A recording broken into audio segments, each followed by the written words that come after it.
Chapter 6. Students to do missionary work while in training. Object of education. True education is missionary training. Every son and daughter of God is called to be a missionary. We are called to the service of God and our fellow men, and to fit us for this service should be the object of our education. It is to fortify the youth against the temptations of the enemy that we have established schools where they may be qualified for usefulness in this life and for the service of God throughout eternity. He who strives to obtain knowledge in order that he may labor for the ignorant and perishing is acting his part in fulfilling God's great purpose for mankind. In unselfish service for the blessing of others, he is meeting the high ideal of Christian education. The Lord calls for strong, devoted, self-sacrificing young men and women who will press to the front and who, after a short time spent in school, will go forth prepared to give the message to the world. Learn by doing. It is necessary to their complete education that students be given time to do missionary work, time to become acquainted with the spiritual needs of the families and the community around them. They should not be so loaded down with studies that they have no time to use the knowledge they have acquired. They should be encouraged to make earnest missionary effort for those in error, becoming acquainted with them and taking to them the truth, by working in humility, seeking wisdom from Christ, praying and watching unto prayer. They may give to others the knowledge that has enriched their lives. Wherever possible, students should, during the school year, engage in city mission work. They should do missionary work in the surrounding towns and villages. They should form themselves into bands to do Christian help work. Students should take a broad view of their present obligations to God. They are not to look forward to a time after the school term closes when they will do some large work for God, but should study how, during their student life, to yoke up with Christ in unselfish service for others. It is not enough to fill the minds of the youth with lessons of deep importance. They must learn to impart what they have received. From our colleges and training schools, missionaries are to be sent forth to distant lands. While at school, let the students improve every opportunity to prepare for this work. Here they are to be tested and proved, that it may be seen what their adaptability is and whether they have a right hold from above. Encourage a missionary spirit. The teachers and students in our schools need the divine touch. God can do much more for them than He has done, because in the past His way has been restricted. If a missionary spirit is encouraged, even if it takes some hours from the program of regular study, much of heaven's blessing will be given, provided there is more faith and spiritual zeal, more of a realization of what God will do. When school closes, there is opportunity for many to go out into the field as evangelistic canvassers. The faithful colporteur finds his way into many homes where he leaves reading matter containing the truth for this time. Our students should learn how to sell our books. There is need of men of deep Christian experience, men of well-balanced minds, strong, well-educated men to engage in this branch of the work. Some have the talent, education, and experience that would enable them to educate the youth for canvassing work in such a way that much more would be accomplished than is now being done. Those who have this experience have a special duty to perform in teaching others. The ministry of song. Students who have learned to sing sweet gospel songs with melody and distinctness can do much as singing evangelists. They will find many opportunities to use the talent that God has given them in carrying melody and sunshine into many lonely places darkened by sorrow and affliction, singing to those who seldom have church privileges.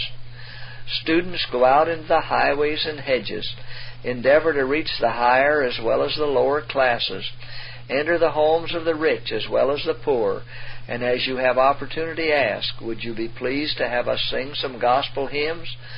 Then as hearts are softened, the way may open for you to offer a few words of prayer for the blessing of God. Not many will refuse to listen. Such ministry is genuine missionary work. Chapter 7. Cooperation of Ministers and Laymen. Unitedly enter the field of service. Let ministers and lay members go forth into the ripening fields. They will find their harvest wherever they proclaim the forgotten truths of the Bible. They will find those who will accept the truth and who will devote their lives to winning souls to Christ. It is not the Lord's purpose that ministers should be left to do the greatest part of the work of sowing the seeds of truth.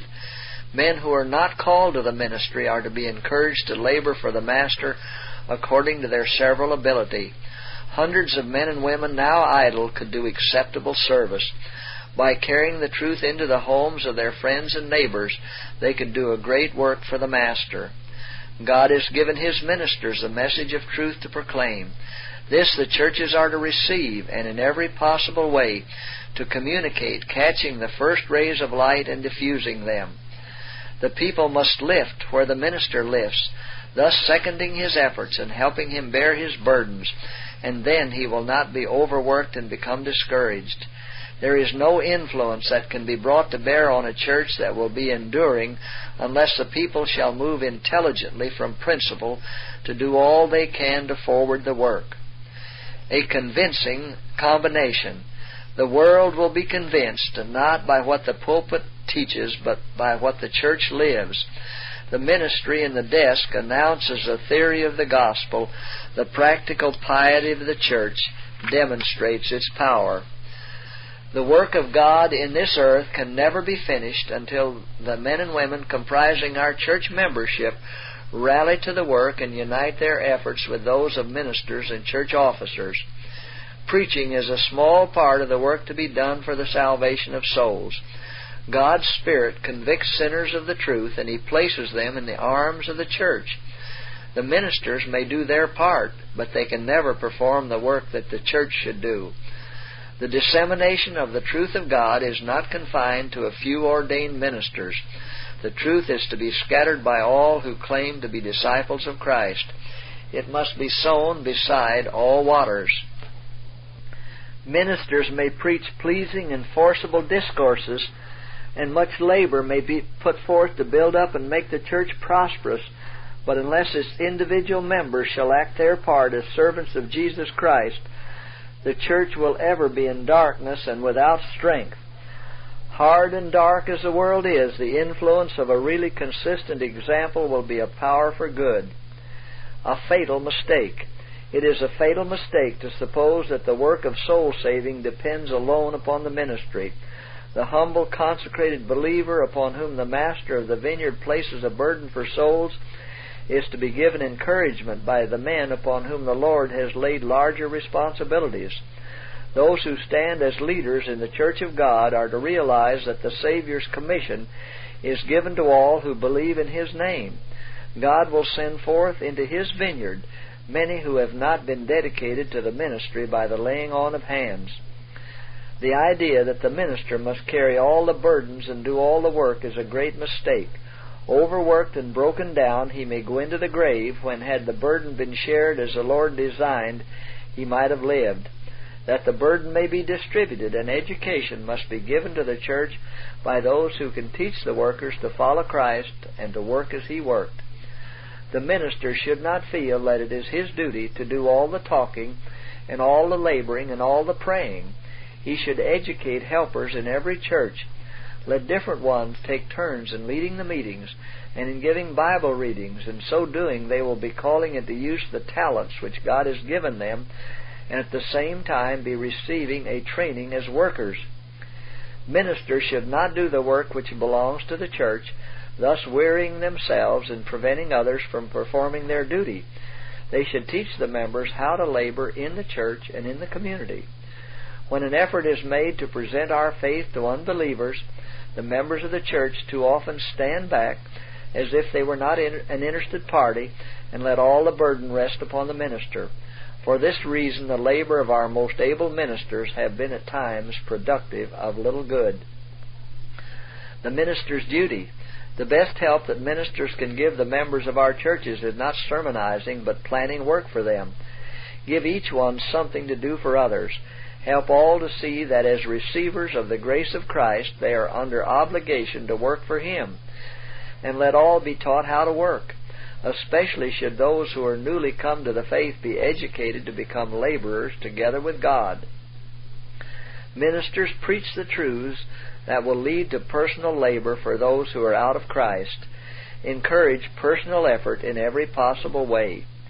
Let ministers teach church members that in order to grow in spirituality, they must carry the burden that the Lord has laid upon them, the burden of leading souls into the truth.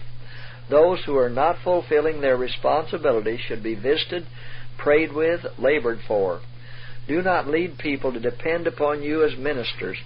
Teach them rather that they are to use their talents in giving the truth to those around them. In thus working, they will have the cooperation of heavenly angels and will obtain an experience that will increase their faith and give them a strong hold on God. In laboring where there are already some in the faith, the minister should at first seek not so much to convert unbelievers as to train the church members for acceptable cooperation. Let him labor for them individually, endeavoring to arouse them to seek for a deeper experience themselves and to work for others. When they are prepared to sustain the minister by their prayers and labors, greater success will attend his efforts.